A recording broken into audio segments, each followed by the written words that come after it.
Welcome to the Planet Pulse Pacific podcast. My name is Ben Adelberg and I'm coming to you from Tamaki Makaurau, Auckland. Tēnei ka mihi ke te mana whenua o Aotearoa. And g'day, I'm Emma Strutt and I'm currently coming to you from Darrinbal country in Queensland. I'd like to acknowledge the traditional custodians of country throughout Australia and their connections to land, water and community. Finally, if you find value in this potty, please share it with a friend to help us get the word out there, or consider buying us a coffee if you'd like to help support our work. Now, this is where I typically follow on with a bit of a guest intro before we start our chat, but we're doing things a little differently for our first episode of season 7, because the whole episode is going to be an intro to a new voice that you'll be hearing on the podcast from time to time. But okay, so I've teased that a little bit for now, but we'll just be bringing our new presenter on just a tick for a yarn. But Ben, first, let's check in. Season 7. Who would have thought we'd ever be here? How are you feeling about 2026? Well, apparently a lot of our loyal listeners didn't think we'd be here. So, yeah, season 6 ended up very quiet, I think, later in the year. Not intentionally. We just struggling for time between the two of us. And it's also seemingly a little bit harder to bed down guests and times, because a lot of our guests do a lot of work in the field, a lot of research, travel, and it's just, it's been a little bit difficult.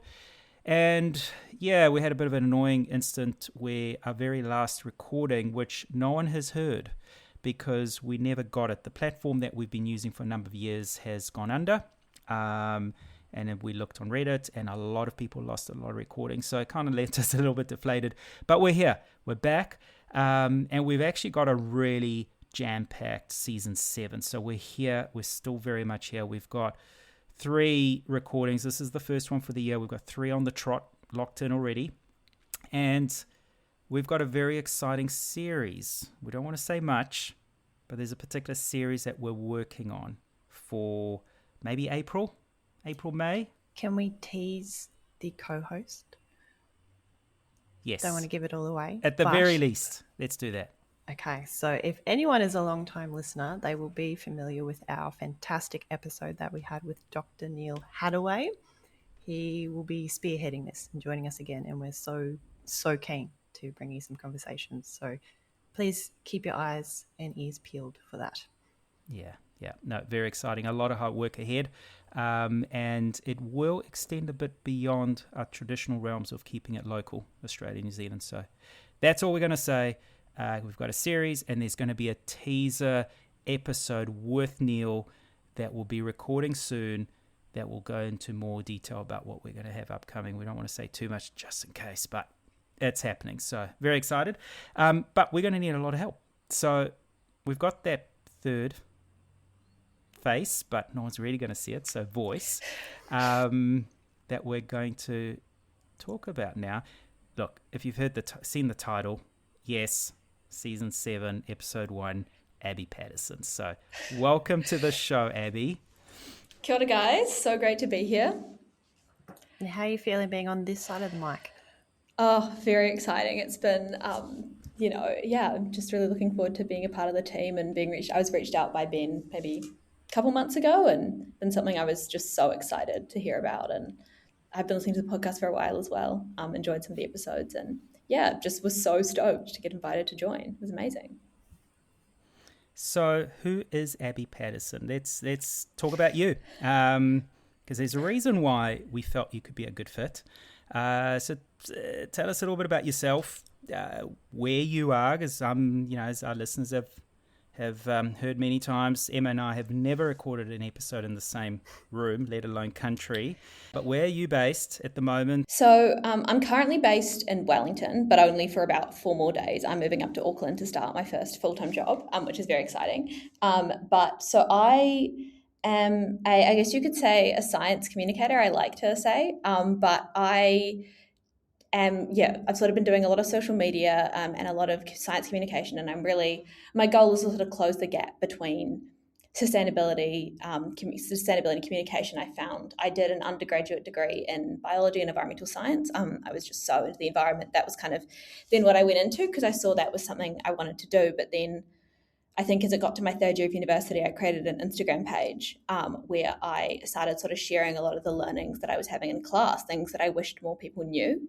And then I started, and then it was that throughout that sort of year, I then sort of realized that there was a massive gap in the market for conservation and communication, that there was a lot of things that were going on that weren't being communicated or weren't being heard about, and a lot of environmental communication or social change communication was being left off the algorithms that a lot of us were seeing. And I had big plans to sort of go on and be an environmental scientist or keep doing my master's in marine science or something like that. But then when I got to the end of third year and I graduated, I decided that I wanted to go into communications or sort of pursue that outlet. And I guess, having that Instagram page for that year had sort of helped it. But I never sort of knew then going on from there what I really wanted to achieve. But I just knew that I wanted more people to know how easy sustainability was. And I sort of wanted to remove those biases and just make it easier for people to understand. I started a Master of Communications at the start of 2025. And I've also sort of been doing some social media simultaneously at the same time. But I think one of the main, I guess in that time, I've then sort of been able to refine a lot more my message and what I want to convey. And a lot of that is, I think, kind of the mission statement I guess I've got is sort of breaking down the existing biases a lot of people have about sustainability, that it's hard, it takes a lot of work, it's expensive, or it means big changes to my life. And it really doesn't. And I think it can really be a part of our everyday lives. You don't have to be an environmental scientist. It comes from so many different backgrounds and visions. And I think another thing that was a big driving factor for me as well was when I was in high school, I just knew I really liked the environment and I wanted to make a big change. And so I did environmental science and I studied that, and then I went in to do that for my university degree. And that was the case with everyone in my high school. Everyone who cared about the environment was doing environmental science and went in to do that. And so you kind of have everyone who cares about the environment in one field, and we need people to spread their wings further, and we need things. So we have everyone who cares about the environment and people who want to make a difference all in one field, and that field is already taking environmental action. Whereas what I am a really big believer of is we need environmental musicians, environmental filmmakers, environmental business people, environmental lawyers. We need people in a range of different fields. And science, as much as I enjoyed it, I did really find my feet more in the field of media and communications. And I think I just thought, because I cared about the environment, I needed to do environmental science. And I think we don't just need scientists to make a difference. We do. Scientists are amazing, but we need people in all sorts of fields. And I think if we want to see a real difference, we need people across a range of different fields. And that is sort of another thing that I'm a big advocate for, of sort of spreading the environmental vision far and wide and how we can actually achieve sustainable action. Yeah, you make such an important point, like science is crucial and it's what everything else is kind of built around, but translating that for people to understand and then become passionate and motivated about is so important. So can we talk about outdoors with Abby? I'll acknowledge that I'm old and grumpy and mostly stay away from social media these days, but I broke that rule. Then I logged onto Instagram to have a look at your page, and it is honestly excellent. Thank you. How did that start, and did you ever think it would become what it is now?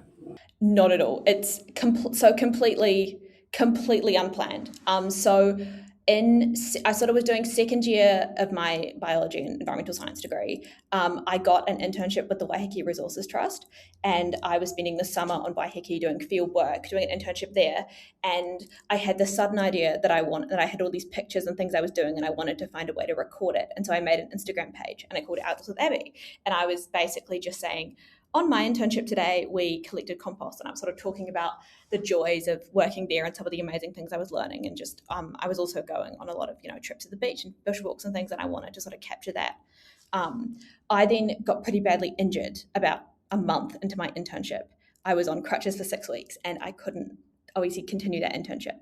And I had this platform, and I had sort of started to build a bit of a following on it. And when I posted on my injury as well, that also unintentionally sort of garnered a lot of attention, and I suddenly had a bit of a following.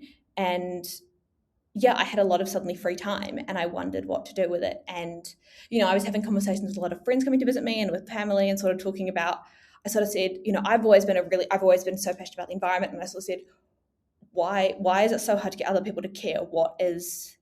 What's kind of the barrier? Like, I know you guys are aware that it's an issue, but you're not like self-proclaimed sort of greenies. Like what's the barrier here? And they just said, so much of the news is just so depressing.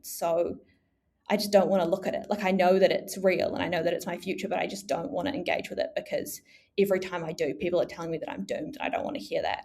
And I guess I suddenly saw this need of, it actually doesn't have to be that way. And if we're disengaging because we feel like we're doomed, then the people who are creating this destruction and don't care are the ones who are going to succeed if people who do care are staying silent. And I sort of wanted to find a way to bring optimism to the climate circle and to kind of to bring sort of ease to it. And I guess there was a big process to understanding that. And I had this platform, but I really just didn't know what to do with it. I sort of created a range of things. I talked a bit about when it was in 2024 was the year of the fast track bill. I made a bit of content about that. I was also with Forest and Bird Youth, so I did a bit of things with that as well, and I made some amazing connections there. So it was really just sort of things I was learning in class. It was sort of, there wasn't much of a plan to it or anything. I just really liked the page. I made some amazing connections. Honestly, it wasn't really until the end of the year that I sort of thought that I had a path in science communication. I always thought I'd be an environmental scientist or a marine biologist or something like that. But I also, for my final assignment of my degree was to do a science communication paper. It was the best grade I'd gotten in my entire uni years. And it was also, I was also doing another course about the relationship between the environment, media and society. And I was just so fascinated by it. And I thought, maybe this is the path I want to go down. Is there a way to kind of bring these together? Is there a way to sort of do something science and communication related? And I ended up doing a master's in communication at Victoria. And that was, I guess you could say that was like having the Instagram account drove me to that. And then sort of throughout this year, throughout last year, I was still sort of making content, and I was working with Forest and Bird Youth. There wasn't never sort of a plan to it. I just kind of had a mission of, I sort of wanted to just get the word out. I didn't really have much of a mission, but I think throughout the sort of end of second half of the year, I was sort of starting to apply the principles that I was learning in my master's, and I was sort of learning a bit more about communication and engagement that I was learning in class. And I've sort of gradually been working on a bit of a rebrand of the content I want to produce, and sort of being a bit more intentional with it. Sort of the main things is just the breaking down the existing biases about sustainability. I sort of want to make it seem, particularly for a lot of people around my age, just sort of knowing that it's an easy thing. It's not sort of this really challenging thing to achieve. It doesn't mean massive changes in your life. It's actually really simple, and it's not uncool. It's not hard. It shouldn't be this big challenge that it appears. And I think, I watched this really incredible documentary that I got to talk about for an assignment, and it was this documentary 2040 by Damon Gameau, who's an Australian filmmaker, and it's basically talking about how can we see a sustainable future in 2040 with existing solutions. We don't have to create anything new. And I think it made me sort of realize that instead of sort of saying the world is doomed or we need to invent something new, that the solutions exist and they're out there. We're just sort of focusing on the wrong things. And I think that's really ties in with what I'm really interested in optimism and solutions journalism, is kind of that their solutions are out there. We're just not focusing on them. We're focusing on the negative and thinking we need to create new things to solve those problems when those solutions do exist. And I think it's really important to bring those people to the forefront. It has been a challenge, and it's still something I'm definitely working through. But I've had a lot of enjoyment and success out of it so far. And there's some key lessons here, and also even a lot of alignment of how our journey's been, because we didn't plan to be here still 7 years on, and we didn't quite sure where it was going to take us. But I think in a lesson from your perspective, it's the journey rather than the pressure of knowing what you need it to be and how it needs to be. I was asked a question, I think last year at some point, of how did you plan to be where you are now with the podcast, the Athletes for Nature and everything? I was like, 3 years ago, I had no clue I'd be where I am. And it's the journey. It's being open to finding the path. We've banged on for years about the importance of communicating science. It's a lot of the guests that we've had. We've had filmmakers, we've had artists, we've had quite a broad range, not just academics. Communicating science is key. I think one of our hopes with you is teach us some, bring some new thinking, some new perspectives, teach these old folks some of the latest trends.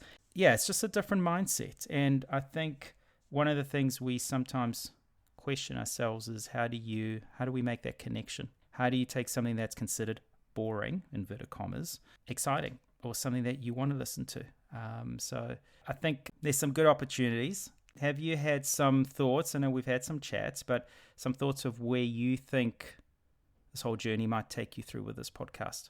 I think one thing that I guess sort of talking a lot about the mission statement that I have and a lot of my visions around sustainability being easy and the solutions being out there, I think is something that I definitely want to continue. And I guess sort of one of the big things that I think is a big sort of challenge, or one thing I've sort of noticed through my studies, is the fact that it's not that the solutions don't exist, it's just the wrong things are being focused on.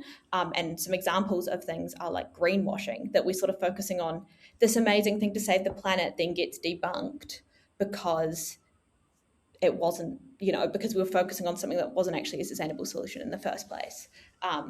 Or, a lot of energy was going into sort of the wrong things. And, I actually even remember a particular, probably when I was about, it was 2023. It was a podcast episode that you guys did. And I remember I'd been learning some stuff about carbon crediting and planting trees. And it was just the way forward. And it was something everyone was focusing on. And I remember then listening to Mike Joy's episode, debunking it and saying it was a load of nonsense. And I thought, oh, wow, I really had hope for a second there. Like, that sucks. Why is something that seems like a solution getting debunked? But what I didn't realize is it's not that there are no good solutions. It's just big companies who are using sustainability as a bare minimum box tick or a solution that has only benefit to them and not the environment are the ones that are getting funding or the ones that make the headlines. And so a big part of this vision for me is to bring to light the solutions that really exist, meeting the people who bring them to life and the things that they see benefit from. Like sort of what is their why, what made them create what they do, and what makes them put the health of the planet and people first, and that they're really just people like us. It isn't, like for people who want to take the step into sustainability or want to get behind sort of this anti-greenwashing movement, that it's coming from people just like us. It's not crazy. It's not rocket science. It is a clear and true way forward. You raise a good point that there is a lot of noise that we do have to cut through, though, and sometimes it gets very tiring. So in terms of your journey so far, whether that be online with your page or with your volunteering or just, general interactions at uni or work, do you have any particular standout moments that you think of as, particularly positive or impactful, and kind of what shaped that?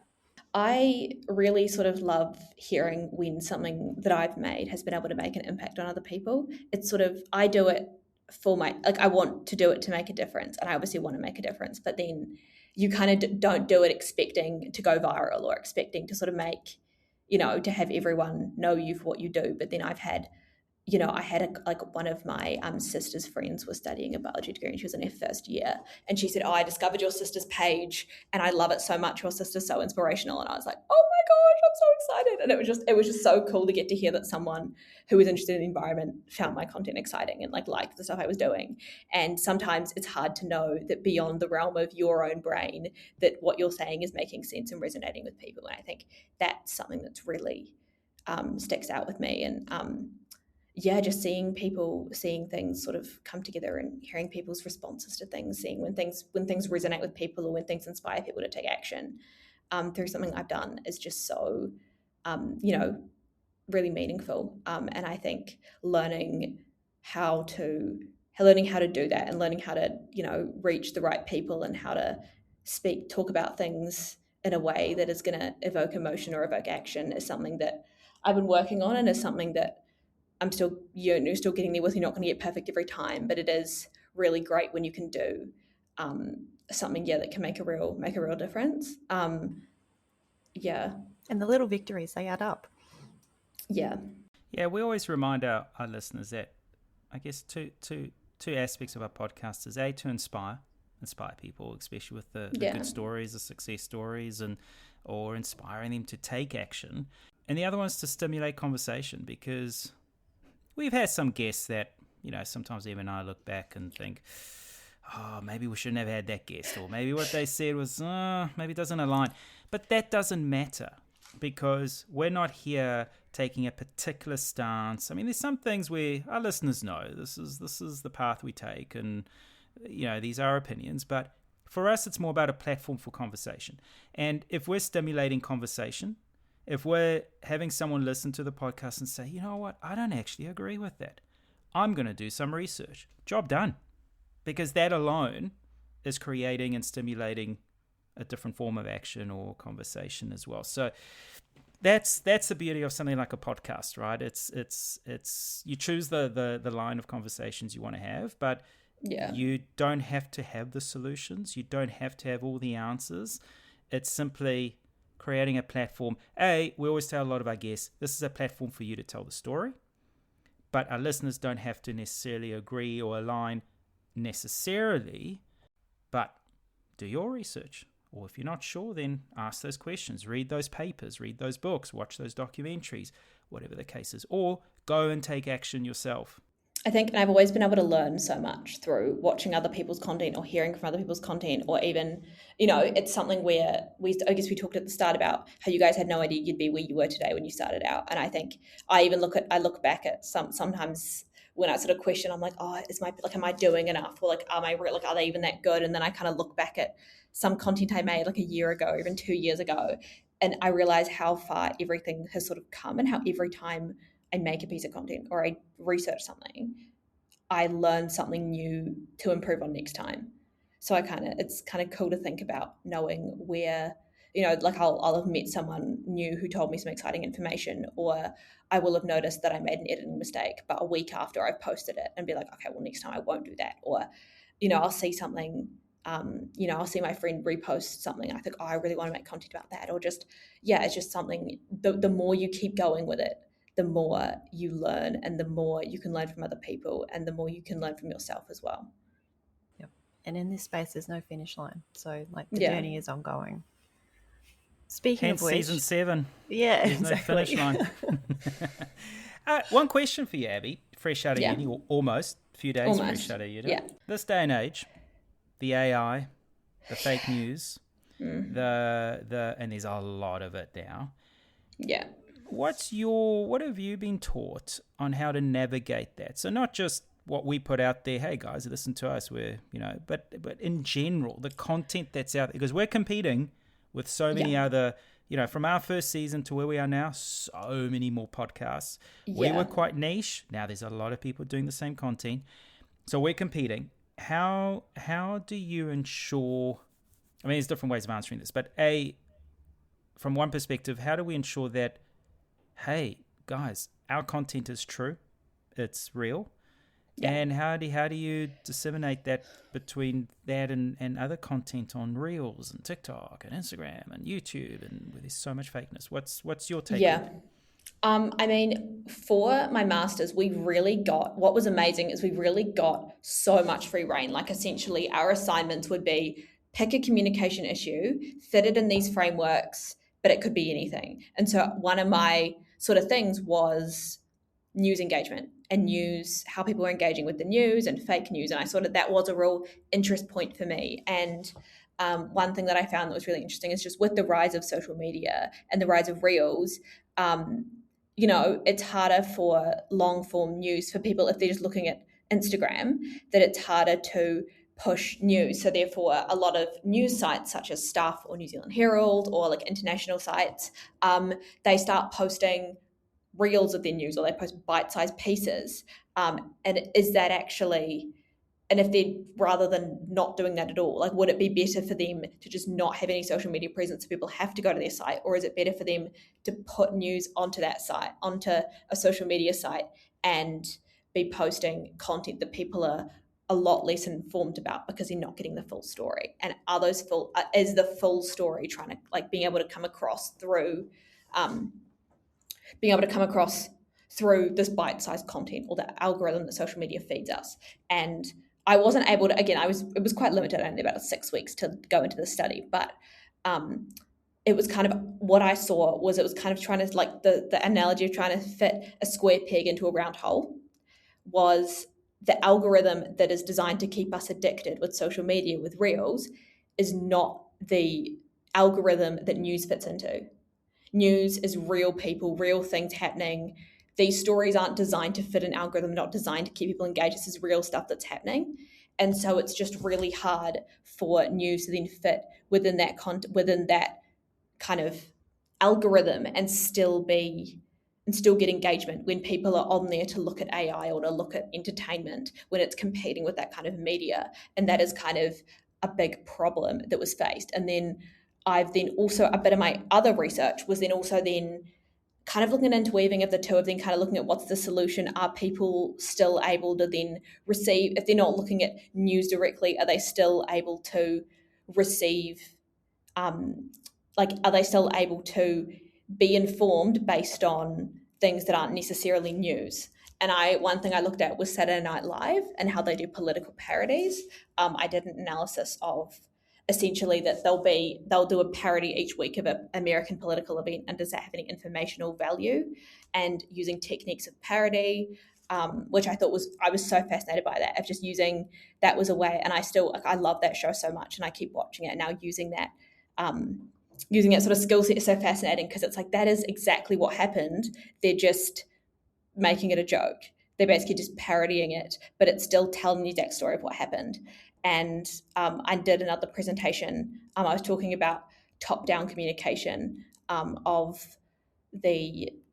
top-down communication of climate communication from sort of a top-down angle. And I was looking at the latest Wicked film and the message it conveys about science, social and environmental justice, and talking about the injustices that was received through that. And that was, again, so fascinating. I really love sort of being able to bring pop culture or entertainment and education together and seeing if there's a way to merge the two. And I certainly believe it does exist. And the more it is brought to our awareness, the more we can realize we can kind of do this for ourselves. And I guess the next step for me would be to find a way to implement that myself, to be able to implement the messages I want to receive, and seeing how I can apply those sort of same frameworks to my own content or to different content. I'm not quite there yet, but I would really love to be able to one day. It's a scary world. It is. But yeah, it's that's why you're here, Abby, to help us navigate this scary world. But look, to our listeners, we're where does Abby fit? Well, Planet Pulse Pacific with Ben and Emma and Abby. How that's going to work, we're going to find our way. Abby will be a part of some of the conversations. Abby might lead some of the conversations. We want to keep delivering. We want to keep evolving ourselves with different content.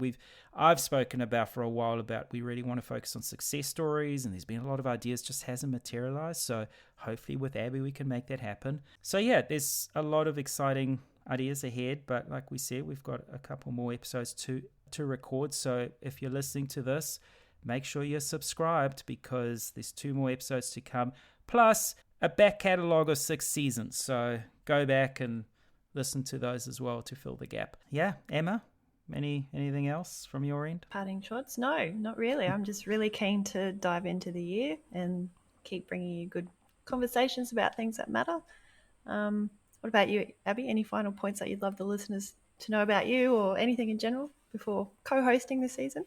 Yeah, I'm really excited. Really excited to sort of enter this chapter, and I guess, sort of post-graduation, I'm sort of still kind of getting there, I think, with how I can sort of, like, I feel like I've learned so much, and I feel like there's a lot. It wasn't until I kind of took a step back from it all, I thought, oh, wow, I can sort of apply this to my own content and sort of the message that I want to convey. And I'm still really, that's something I really want to work through, particularly, through 2026. And I'm really hoping that this will help with that a lot. And I'm really excited to bring that. Very, very excited, all of us, and hopefully our listeners too. So thanks, Abby, guest number 1 for the year. But from here on forward, you're actually one of us. So welcome to the team. And that's it. So thanks so much, and good luck. Final week at uni. Yeah. And look forward to having someone up in Auckland that maybe we can actually have two people recording in the same city for a change. But so thank you so much, Abby. Welcome again to the team and to our listeners. We'll look forward to another year of delivering some inspiring stories and stimulating action. So here we go. Thank you. Amazing. Thank you.